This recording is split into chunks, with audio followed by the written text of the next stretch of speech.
Assalamualaikum warahmatullahi wabarakatuh. Selamat pagi. Semoga kita selalu diberi kesehatan dan dijauhkan dari wabah COVID-19 ini. Oke, pada kesempatan kali ini kita akan belajar mata pelajaran pemrograman dasar, melanjutkan pertemuan kemarin. Pertemuan kemarin kita belajar mengenai alur logika, ya kan, alur logika pemrograman dasar komputer. Kita sudah belajar pengertian dari pemrograman dasar itu sendiri, algoritma itu apa, kemudian itu di dalam algoritma itu ada dua, ya kan, pseudo, kemudian satu lagi ada flowchart. Flowchart seperti apa, ya kan, ada namanya terminator, garis alir, preparation, proses, input output, decision, kemudian ada on page connector, off page connector, ya, seperti ini.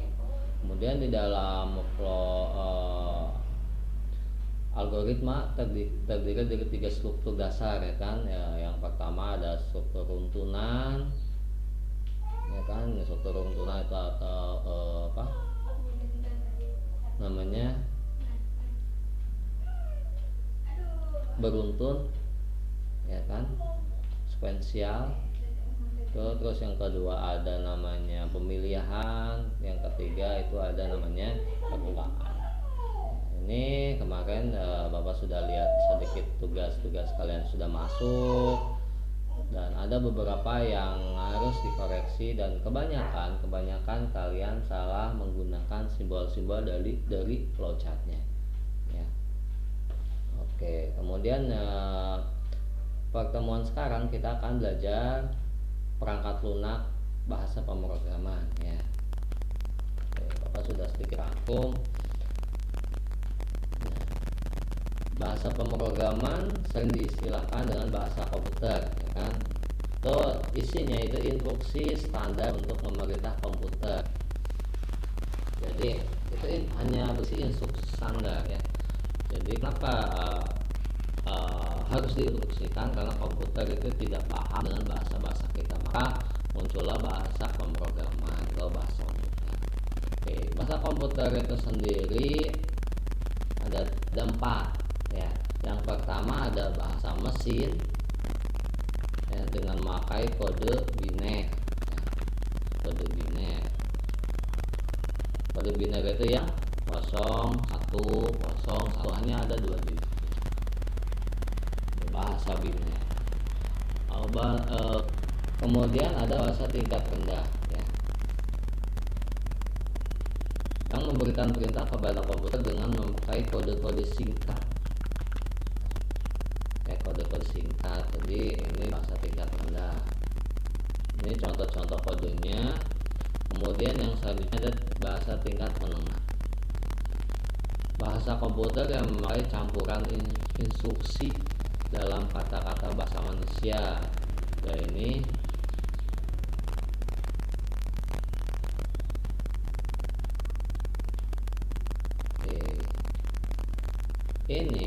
ini gabungan antara bahasa tingkat tinggi nanti dengan bahasa simbol-simbol, ya.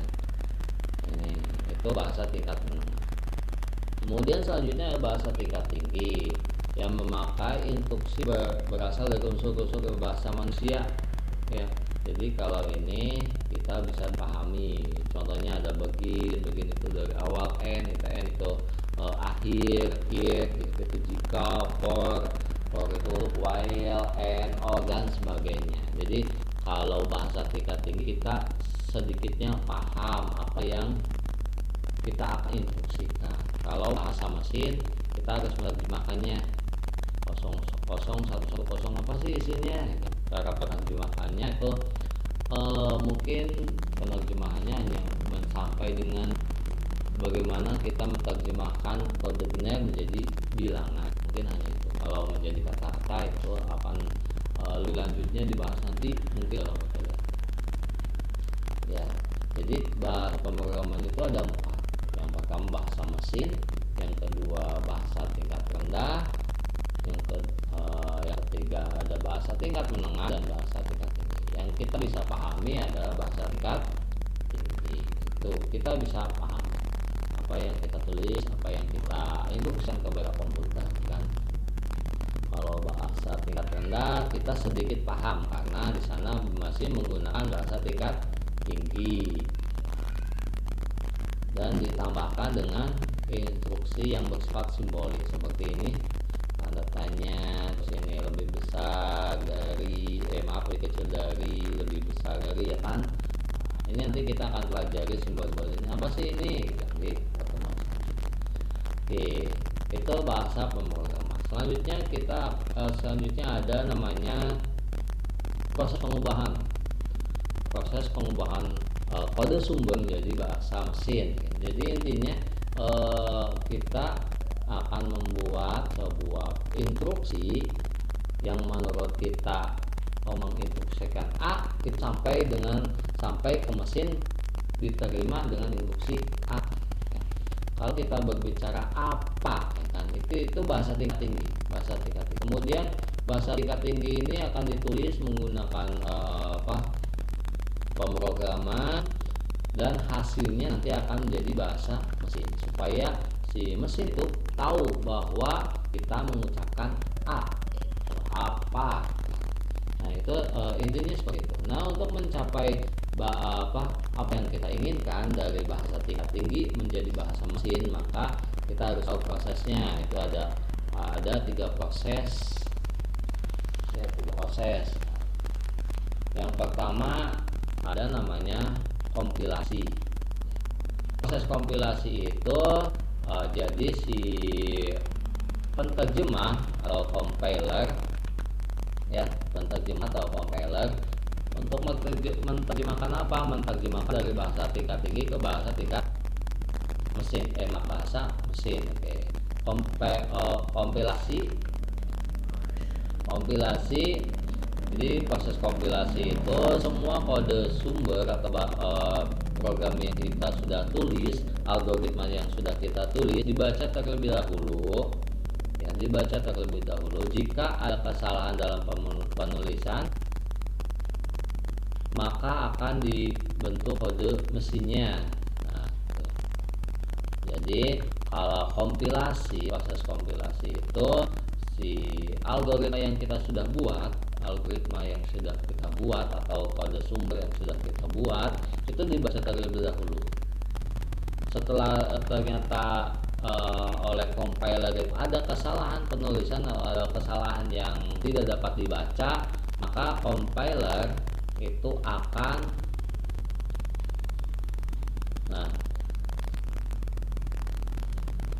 memberitahu dengan menuliskan kode mesinnya, sehingga kita sebagai pemrogram akan memperbaiki. Itu kompilasi. Jadi dibaca dulu, kompilasi itu akan dibaca kode algoritmanya. Setelah dibaca ada kesalahan, maka compiler akan memberitahu ini loh kesalahannya. Itu kompilasi. Yang kedua ada proses interpretasi ya. Nah kalau interpretasi itu prosesnya kode program akan dibaca per baris dan eksekusi per baris gitu. Jika ada ditemukan kesalahan dalam penulisan program, maka baris kesalahan itu akan dihentikan. Oke, kalau proses interpretasi itu jadi contoh ini kode program atau algoritma yang sudah kita buat ya. Jadi ketika compiler itu membaca satu baris, oh tidak ada kesalahan, maka ini akan dieksekusi. Kalau sudah dieksekusi, maka dia lanjut ke baris yang kedua. Oh ini ada kesalahan nih. Nah maka di sini ini tidak akan dieksekusi ya. Dan dia akan dihentikan. Ya, ini misalnya ini ada di sini. Ini harusnya tanda kurungnya ada spasi, contoh seperti itu. Maka ini akan beritahu kode mesinnya. Ini kesalahannya di baris ini. Itu namanya interpretasi atau interpretation. Yang selanjutnya ada kompilasi sekaligus interpretation. Jadi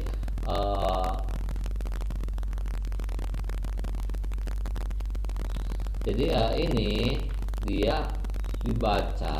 Setelah sudah dibaca ada kesalahan dia kasih tahu, tapi setiap yang dia baca maka dia akan langsung eksekusi. Kalau ini kan dia dibaca dulu per baris, kalau benar dieksekusi saja, kalau salah dihentikan.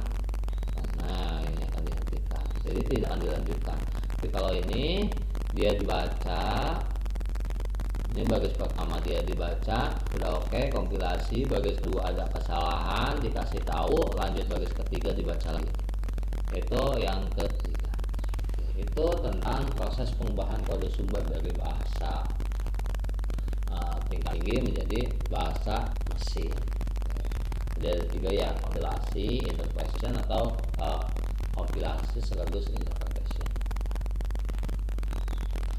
Selanjutnya, nah ini bahasa pemrograman, bahasa pemrograman. Ini sebagai contohnya, yang pertama ada bahasa C, kemudian yang kedua ada bahasa Java, yang ketiga ada bahasa Python, Ruby, bla dan sebagainya. Masih banyak. Ini nih contoh saja. Yang akan kita pelajari ini bahasa C ya. Kenapa bahasa C? Karena bahasa C itu lebih mudah dipahami dengan bahasa-bahasa kita. Itu mengenai bahasa pemrograman. Jadi bahasa pemrograman itu ada 4 ya kan, bahasa mesin, bahasa tingkat rendah, bahasa tingkat menengah, dan bahasa tingkat tinggi. Kalau bahasa mesin itu menggunakan kode biner ya, 0 dan 1. Di sini hanya 0 dan 1, iya atau tidak. Kemudian kalau bahasa tingkat rendah dia menggunakan kode-kode mesin ya. Ada mod, sub, itu contoh-contoh kode mesinnya. Jadi ini lebih merujuk ke mesin apa yang dibuat, mesin apa yang dipakai, kemudian file apa yang akan diinputkan, itu seperti itu. Kemudian kalau bahasa tingkat menengah itu campuran antara bahasa tingkat tinggi dengan simbol. Simbol ini ada artinya ya. Kalau ini apa sih? Kalau ini apa sih ya kan? Ini kan dan 2.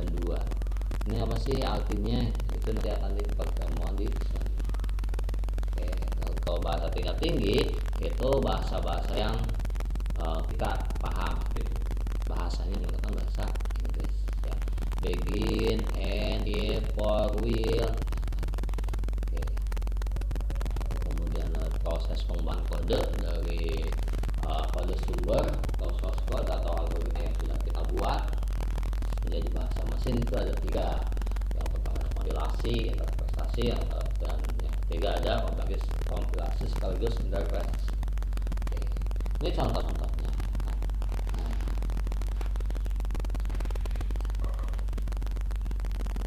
Itu yang Bapak dapat sampaikan ya kan.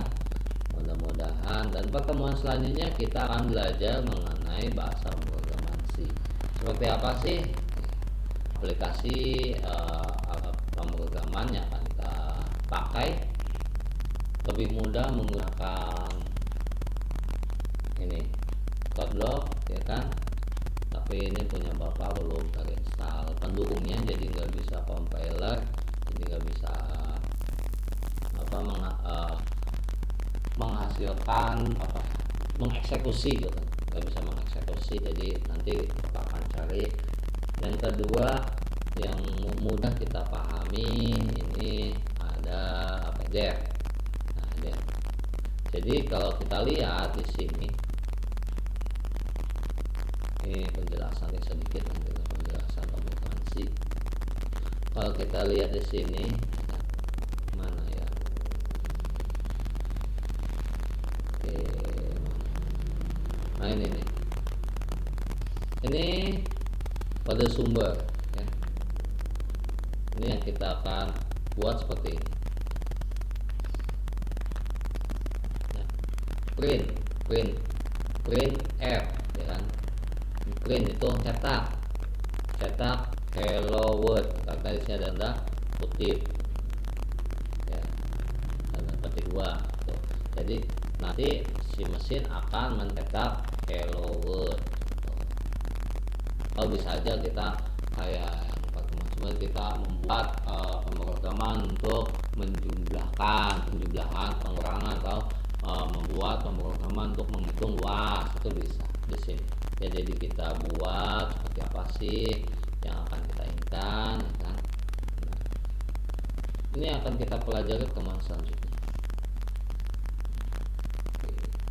Nanti kalau kita sudah belajar itu, kita akan belajar tentang input data. Ini buat apa? Nanti ini untuk kita membuat sebuah pemrograman ketika kita akan membuat sebuah pemrograman yang lebih kompleks. Ini operator aritmatika yang tadi Bapak di sini simbol-simbol yang sering digunakan. Kemudian ini ada baris ya, untuk simbol-simbolnya ada kan tadi digunakan. Ini ada operator logikanya, ada operator penugasan, semua ini digunakan ya. Ini contoh untuk aritmatika penjumlahan, nanti kita akan belajar. Itu mungkin yang dapat sampaikan. Kalau ada pertanyaan silakan kalian boleh cantumkan di kolom komentar di Classroom. Untuk absen diisi dulu di absen wali kelas ya, jangan lupa sampai kalian udah belajar tapi absennya nggak masuk. Terima kasih atas waktunya, mohon maaf atas kekurangannya. Wassalamualaikum warahmatullahi wabarakatuh.